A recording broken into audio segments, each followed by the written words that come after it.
Breaking news చూస్తున్నాం. H1B visa fee పెంపు విషయంలో ట్రంప్ కి బిగ్ షాక్ తగిలింది. ఫీజు పెంపును వ్యతిరేకిస్తూ కోర్టును ఆశ్రయించారు America chamber of commerce. Columbia district కోర్టులో పిటిషన్ వేశారు ఛాంబర్ ఆఫ్ కామర్స్ సంబంధించిన ప్రతినిధులు. ట్రంప్ నిర్ణయం చట్ట విరుద్ధమని చెప్పి ఛాంబర్ ఆఫ్ కామర్స్ అంటోంది. ట్రంప్ అధికార పరిధిని దాటి నిర్ణయం తీసుకున్నారని చెప్పి ఛాంబర్ ఆఫ్ కామర్స్ అంటోంది. ఇక ట్రంప్ నిర్ణయంతో H1B పై ఆధారపడినటువంటి వ్యాపార సంస్థలకి చాలా పెద్ద ఎఫెక్ట్ చూపించింది. అయితే కార్మిక వ్యయం పెంచుకోవడం లేదా తక్కువ నైపుణ్యం కలిగిన వారిని నియమించుకోవాల్సిన పరిస్థితి తలెత్తింది. ఇక ఛాంబర్ ఆఫ్ కామర్స్లో 3 లక్షల మంది బిజినెస్ మెన్లు ఉన్నారు. వారంతా కలగలిసి ఇప్పుడు ట్రంప్కి వ్యతిరేకంగా కోర్టును ఆశ్రయించారు. సో మొదటి నుంచి కూడా ట్రంప్ తీసుకున్న నిర్ణయం అది బర్త్ విషయంలో కానివ్వండి, చైల్డ్ బర్త్ విషయంలో కానివ్వండి, ఆ తర్వాత ఇప్పుడు జరిగేటువంటి ఈ విషయంలో కానివ్వండి, H1B వీసా విషయంలో కానివ్వండి, ప్రతి దాంట్లో కూడా టారిఫ్ల విషయంలో కూడా ప్రతిది కూడా అక్కడి లోకల్ నేషనలిస్టులే అంటే అమెరికన్ దేశస్తులే ఆయన పైన ఫిర్యాదు అందిస్తున్నారు, ఆయన ఛాలెంజ్ చేస్తున్నారు. గతంలో కూడా ఒక అమెరికన్ ఎకనామిస్ట్ ఆయన ఏం చెప్పారంటే ఇండియాని ఏనుగుతో పోలుస్తూ వాళ్ళ దేశం చూడండి అత్యంత బలవంతులైన దేశం, 140 కోట్ల మంది జనాభా కలిగిన దేశం, వారిపైన ఎలకలా నీ అస్త్రాన్ని ప్రయోగించి అనవసరంగా అబాసు పాలు కావద్దని చెప్పి ఇండియాని ఏనుగుతో అటు అమెరికాని ఎలకతో పోల్చాడు. ఇదొకటే కాదు, ఆయన చైల్డ్ బర్త్ విషయంలో కూడా హుటాహుటిన చాలామంది సిసెక్షన్కి వెళ్ళిపోయి ఇబ్బందులు పడిపోయారు. ఒక గడువు విధించి ఆ గడువు తర్వాత జన్మించిన పిల్లలు ఎవరు కూడా ఇక్కడి స్థానికులు కాదు, అంటే అమెరికన్ సిటిజన్షిప్ రాదు. ఒకవేళ వాళ్ళు వేల దేశస్తులు అయిపోయి ఇక్కడ టెంపరీ వీసా మీద ఉన్నా ఇంకేదైనా వీసా మీద ఉన్నా అక్కడ జన్మించేటువంటి పిల్లలు అక్కడి వారే అవుతారనేది గతంలో నిబంధనలు ఉంటే దాన్ని తుంగలోకి తొక్కేసి అలా కుదరదు, ఇక్కడి స్థానిక సిటిజన్షిప్ ఉన్నవారికి మాత్రమే, అక్కడ మైగ్రెంట్స్కి అవకాశం లేదు, లోకల్ సిటిజన్స్కి పుట్టిన పిల్లలు మాత్రమే ఇక్కడి వాళ్ళు, వేరే వారికి పుట్టిన ఇక్కడ పిల్లలు పుట్టినా కూడా వారు ఇక్కడి వారు కాదు అనే రకంగా ఒక నిర్ణయం తీసుకుంటే ఫెడరల్ కోర్టుకు వెళ్ళారు వారంతా కూడా. ఫెడరల్ కోర్టు ట్రంప్ నిర్ణయాన్ని తప్పుపట్టింది. ఆ తర్వాత సుప్రీంకోర్టుకు వెళ్ళారు. సుప్రీంకోర్టు కూడా కొంత దాన్ని హోల్డ్లో పెట్టింది, లేదంటే అమెరికా అధ్యక్షుడు డొనాల్డ్ ట్రంప్కి సానుకూలంగా తీర్పు వచ్చినా కూడా కొన్ని సందర్భాలు చర్చ జరిగింది. ఏదేమైనా ఆయన తీసుకునే ప్రతి నిర్ణయం తర్వాత కోర్టులకు వెళ్ళాలి, కోర్టు కూడా మొట్టికాయలు వెళ్ళడం మనం చూస్తూ ఉన్నాం. అమెరికన్ సిటిజన్స్ కూడా ఇప్పుడు నేను చెప్పేటువంటి ఈ వార్తలో chamber of commerce, American chamber of commerce వాళ్ళంతా కూడా కోర్టుకు వెళ్ళారు. దీన్ని తీవ్రంగా వ్యతిరేకిస్తే H1B వీసా రావాలంటే $1,00,000 చెల్లించాలి. $1,00,000 చెల్లిస్తేనే H1B వీసా వస్తుందనేది ఆయన కఠిన నిబంధనని పెట్టడంతో H1B వీసాలు అసలు H1B వీసాలు ఎవరికి వస్తాయి? వేరే ఉదాహరణకి ఇండియాలో ఉన్నటువంటి ఒక ఎంప్లాయీకి అమెరికాలో ఒక ఉద్యోగం ఉంది, ఆయన స్కిల్ని అమెరికా కంపెనీ వాడుకోవాలనుకుంటుంది. లేదా ఇక్కడ ఉదాహరణకు TCS లాంటి కంపెనీ ఉంది. ఈ TCS లాంటి కంపెనీలో ప్రజెంట్ ఇక్కడ ఇండియాలో హైదరాబాద్లో పనిచేస్తున్న ఒక ఎంప్లాయీ అమెరికాలో ఉన్నటువంటి TCS కంపెనీకి ఆయన సోర్స్ అవసరం, ఆయన స్కిల్ అవసరం.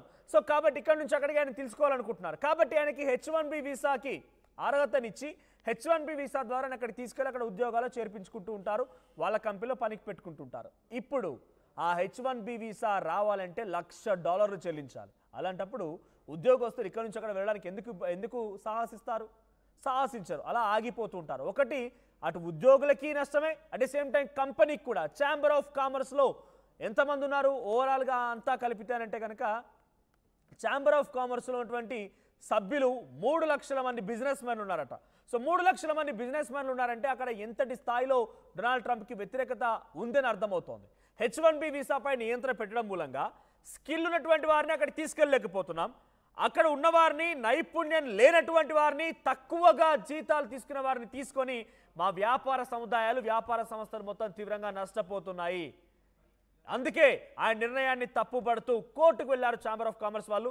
సో లోపల అమెరికా అధ్యక్షుడు డొనాల్డ్ ట్రంప్కి తీవ్రమైన వ్యతిరేకత ఎదురవుతోంది.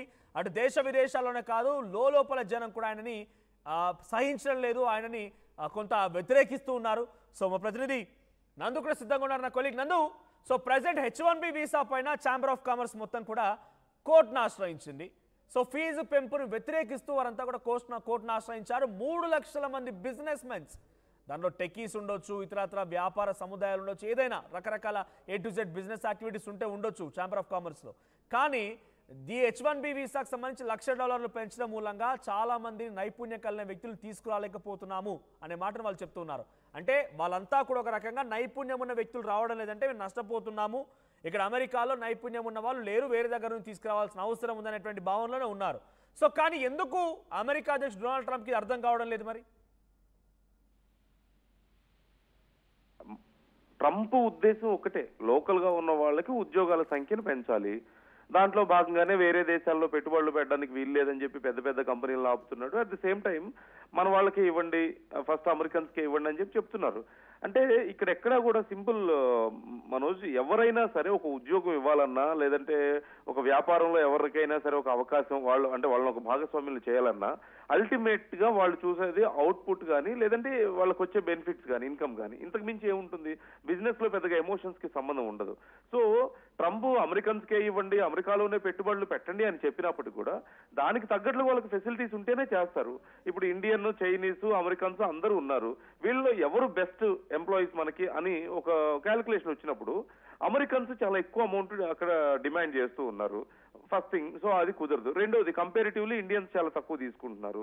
అట్ ది సేమ్ టైం అదే అమౌంట్ కి అమెరికన్స్ కంటే ఇండియన్స్ బెటర్ గా పనిచేస్తున్నప్పుడు, అవుట్పుట్ బెటర్ గా వస్తున్నప్పుడు ఎక్కువ అవర్స్ పనిచేయడానికైనా రెడీగా ఉంటారు, ఎక్కువ క్రియేటివ్ గా ఉండడానికైనా సిద్ధంగా ఉంటారు. సో అలాంటప్పుడు ఏ కంపెనీ అయినా సరే ఎవరినైనా ఎందుకు తీసుకుంటుంది? ఇండియన్స్ అమెరికన్స్ ఎందుకు తీసుకుంటుంది? ఇండియన్స్ గా ప్రిఫర్ చేస్తుంది. Basic logic. మరి ట్రంప్ ఎందుకు దీన్ని మిస్ అవుతున్నాడు అన్నప్పుడు it's a political game. Trump వరకు ఏంటంటే పొలిటికల్ గేమ్. వచ్చేటప్పుడు చెప్పాడు, నేను అమెరికన్స్ కి ఉద్యోగాలు ఇప్పిస్తాను, బయట వాళ్ళ ఆధిపత్యం మనమే తగ్గిస్తానని చెప్పాడు. చెప్పి దానికి తగ్గట్లు ఇవన్నీ చేస్తున్నాడు.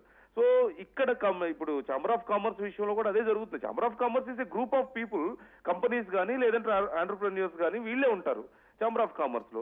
వాళ్ళందరికీ నష్టం జరుగుతుందిగా. ఇప్పుడు H1B వీసాల విషయంలో ₹1 కోటి వరకు కట్టేసి వెళ్ళాలంటే కష్టం కదా. ఇప్పుడు కంపెనీస్ ఒకవేళ బేర్ చేయాల్సి వస్తే, కంపెనీస్ అయినా సరే అంతంత బేర్ చేసి ఎంప్లాయీస్ ని పిలిపించుకోవాలంటే కష్టం. కాబట్టి ఖచ్చితంగా వాళ్ళందరూ వెళ్ళి, ఇక్కడ మేము ఇన్వెస్ట్ చేసాం ఆల్రెడీ, మేము ఇన్వెస్ట్ చేసి ఒక కంపెనీ పెట్టి మేము ఇలా ఉద్యోగాలు ఇస్తున్నప్పుడు బయట నుంచి ఉద్యోగాలు ఎవరైతే ఉద్యోగాల కోసం వస్తారో వాళ్ళని తెచ్చుకోవద్దు అని ఆపినట్లయితే దానికి అర్థమే ఉంది. మాకు నష్టం వచ్చే పని మేము ఇక్కడ ఎందుకు చేస్తాం, కాబట్టి మాకు ఇది కుదరదని వాళ్ళు సింపుల్ గా కోర్టుకు వెళ్ళారు. ఇంతకుముందు చాలా సార్లు దీని మీద కంప్లైంట్స్ వచ్చాయి. అటు కంపెనీలు భరించాలన్న కష్టమే, ఇండివిజువల్ గా ఇటు ఎంప్లాయీస్ భరించాలన్న కష్టమే. ఉద్యోగాల కోసం వెళ్ళినా, బిజినెస్ కోసం వెళ్ళినా, దేనికోసం వెళ్ళినా సరే భరించడానికి ఎవరికైనా కష్టంగానే ఉంటుంది అది. సో కాకపోతే దానివల్ల ఏమైంది, ఈ మధ్య H1B వీసాలు కొంత స్లో అయిన మాట వాస్తవం కదా, పర్సంటేజ్ తగ్గిన మాట వాస్తవం కదా. సో ఇది ఎక్స్పెక్ట్ చేశాడు అల్టిమేట్ గా ట్రంప్. కానీ లాంగ్ వ్యూలో చూస్తే, లాంగ్ టర్మ్ లో అమెరికాకి ఇట్స్ ఎ బిగ్ లాస్. ప్రతి ఒక్కళ్ళు చెప్పేది ఇదే. అమెరికాలో ఉన్నటువంటి వ్యాపారస్తులైనా సరే, మీరు చెప్పినట్లు ఇంతకు ముందు అమెరికాలో ఉన్న వ్యాపారవేత్తలైనా, బయట ఉన్నటువంటి వ్యాపారవేత్తలైనా, ఈవెన్ మన దేశంలో ఉన్నటువంటి పెద్ద పెద్ద వ్యాపారవేత్తలైనా చెప్పింది ఒకటే, ఇది మేబీ ఇప్పటికిప్పుడు కొంత ఇబ్బందికరంగా ఉన్నప్పటికీ కూడా భారతదేశానికి ఇది చాలా పెద్ద బెనిఫిట్ అని చెప్పారు. ఎందుకంటే అక్కడ ఉన్నటువంటి H1B వీసా అంటే సింపుల్ గా మీరు చెప్పినట్లుగా it's a flow of knowledge. వేరే దేశాల నుంచి అక్కడికి అత్యంత నైపుణ్యం కలిగినటువంటి వ్యక్తులను ఇంపోర్ట్ చేసుకునే ఒక విధానం, ఒక మాటలో చెప్పాలంటే. ఎక్కువ డబ్బులు అవకాశం అనేది, ఎక్కువ డబ్బులు అవకాశాలు అనేది చూపించి అక్కడికి ఇంపోర్ట్ చేసుకోవడమే. ఇవన్నీ స్లో అయిపోతే ఇక ఏముంది అక్కడ? అవకాశం ఏముంటుంది? అన్ని కంపెనీలు మోస్ట్లీ రన్ చేస్తుందంతా భారతీయుల మీద, చైనీస్ మీదే. కాబట్టి ఇక్కడి నుంచి ఎప్పుడైతే H1B వీసాలు స్లో అయ్యాయో ఆబ్వియస్లీ వాళ్ళందరూ కూడా రెడీ అయిపోయారు. చాలా మంది, ఇన్ఫాక్ట్ చాలా కంపెనీలు ఇతర దేశాలకు వెళ్ళడానికి సిద్ధమవుతున్నాయి. చాలా కంపెనీలు ఇన్వెస్ట్మెంట్స్ ను తగ్గించడానికి సిద్ధం అవుతున్నాయి అమెరికాలో. ఆ తర్వాత ఈ డెసిషన్ తీసుకున్న తర్వాతే పెద్ద పెద్ద కంపెనీలందరితో ట్రంప్ ఒకసారి మీటింగ్ కూడా ఏర్పాటు చేశాడు, డిన్నర్ ఏర్పాటు